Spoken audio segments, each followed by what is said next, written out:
इसके बाद हम लोग 7 और 25 का HCF यूक्लिड विभाजन एल्गोरिथम से निकालेंगे। तो ये एक सिंपल सा एग्जाम्पल है जो हम लोग अपनी प्रैक्टिस को बहुत अच्छा करने के लिए अभी हम लोग कुछ अभ्यास कर रहे हैं, इसके बाद ही हम लोग एग्जाम्पल लेंगे। तो 7 और 25 का HCF यूक्लिड विभाजन एल्गोरिथम से निकालना है, तो चलिए बहुत ही सिंपल है। सबसे पहले मैंने जो बताया आपको वैसा ही करना है।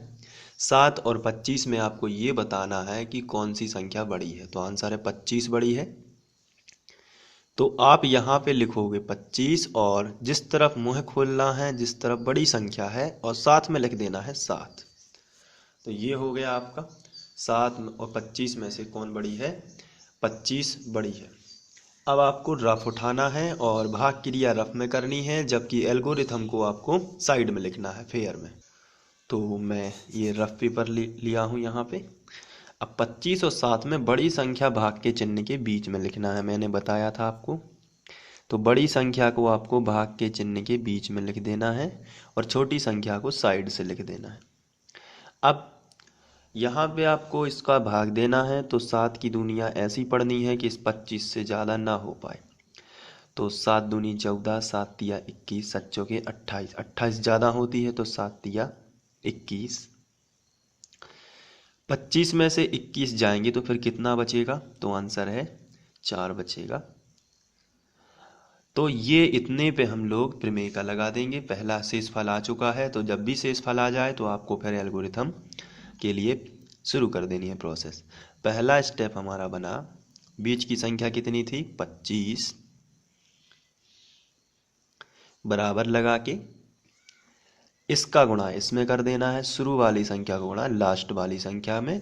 बीच की संख्या जबकि यहाँ लिखी जाती है, तो 7 गुणित 3, 7 गुणित 3, और धन में कितने आ जाएंगे 4। ये शेषफल धन में लिखा जाता है और शेषफल 0 के बराबर नहीं है, इसलिए आप यहाँ पे लिखोगे, यहाँ शेषफल बराबर नहीं है 0। इसी तरीके से आपको एग्ज़ाम में लिखना है जैसा मैं लिखवा रहा हूँ। ये रफ प्रोसेस आपकी रहेगी, रफ में ही। और इसके बाद जो शेषफल है उसको बनाता हूँ भाजक। ये हम लोग पहले भी कर चुके हैं। अब ये भाजक बनाया, और जो पूर्व में क्या था, पूर्व में जो भाजक था उसको बनाते हैं भाज्य। तो यहाँ पे पूर्व में क्या भाजक था 7, तो इसी को बनाएंगे हम क्या, इसी को हम बनाएंगे भाज्य। अब 4 की दुनिया ऐसी पढ़नी है कि 7 से ज़्यादा ना हो। तो 4 एकम 4, 4 दूनी 8, ज़्यादा हो जाएगा तो फिर 4 एकम 4।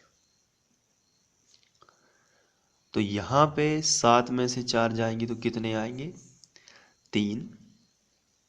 एक बार फिर शेषफल आ गया तो फिर हम एल्गोरिथम प्रमेय का लगाएंगे। तो सेकंड नंबर पे लिखते हैं,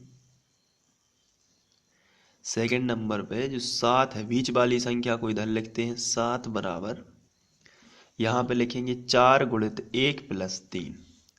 तो चलिए लिखते हैं 4 गुणित 1 प्लस 3। फिर यहाँ लिख देना है, यहाँ भी शेषफल 3 आया है, 0 नहीं आ पाया है, तो यहाँ शेषफल बराबर नहीं है 0 के।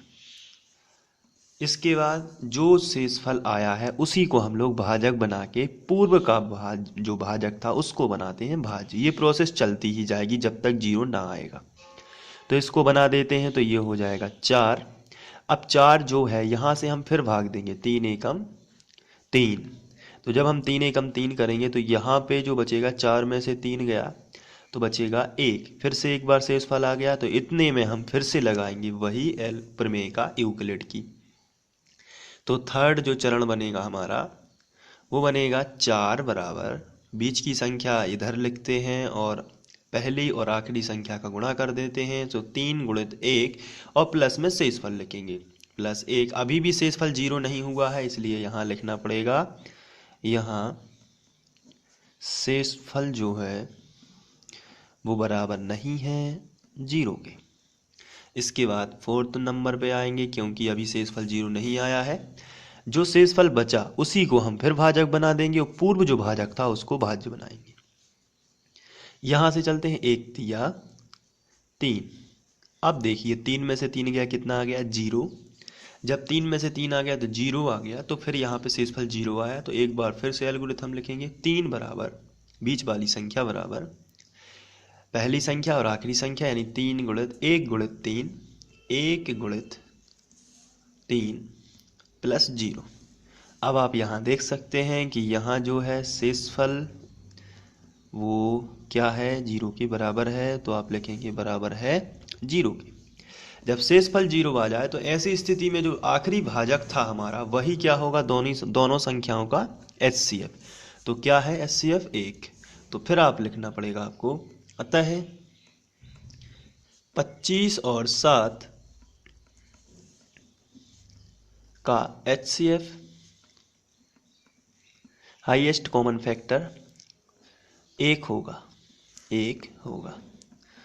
इस तरीके से ये बहुत ही सिंपल है समझना कि यूक्लिड विभाजन एल्गोरिथम किस प्रकार लगता है। तो आशा करता हूँ कि आप समझ गए होंगे, और यदि आप समझ गए होंगे तो मैं आपको कुछ क्वेश्चंस देता हूँ, तो इनको आप सॉल्व करिए पहले, उसके बाद ही अगले वीडियो को देखिए। चलिए मैं क्वेश्चन दे देता हूँ कुछ। तो ये आपका होमवर्क है, इसमें आपको मैंने 3 प्रश्न दिए हुए हैं, इनको भी यूक्लिड विभाजन एल्गोरिथम से आपको हल करना है, और इनको जल्दी से नोट कर लीजिए और इनको हल करने की कोशिश कीजिए और अपने उत्तर कमेंट में बताइए। साथ ही साथ यदि आप पर नहीं आता है तो आप मुझे बता सकते हैं, तो मैं आपको फिर सॉल्व करा दूंगा। साथ ही साथ ये होमवर्क इसलिए दिया है ताकि आप इनकी प्रैक्टिस अच्छे से कर लें, क्योंकि अगर अभ्यास नहीं होगा तो फिर वीडियोस देखने से कुछ नहीं होता है, केवल उसका अभ्यास भी आपको प्रतिदिन करते जाना है, तभी जाके आप पर मैथमेटिक्स अच्छी आएगी। तो ये कुछ एग्जाम्पल मैंने हैं जिनका HCF आपको ज्ञात कर लेना है। तो आशा करता हूँ कि सभी बच्चे इसको आराम से कर लेंगे और अपने अपने उत्तर मुझे बताएंगे, और उत्तर आपका सही आना चाहिए। और यदि आपको समझ में ना आए तो आप पहला वीडियो और दूसरा दोनों देखकर फिर से उसको कर सकते हैं। और थैंक यू।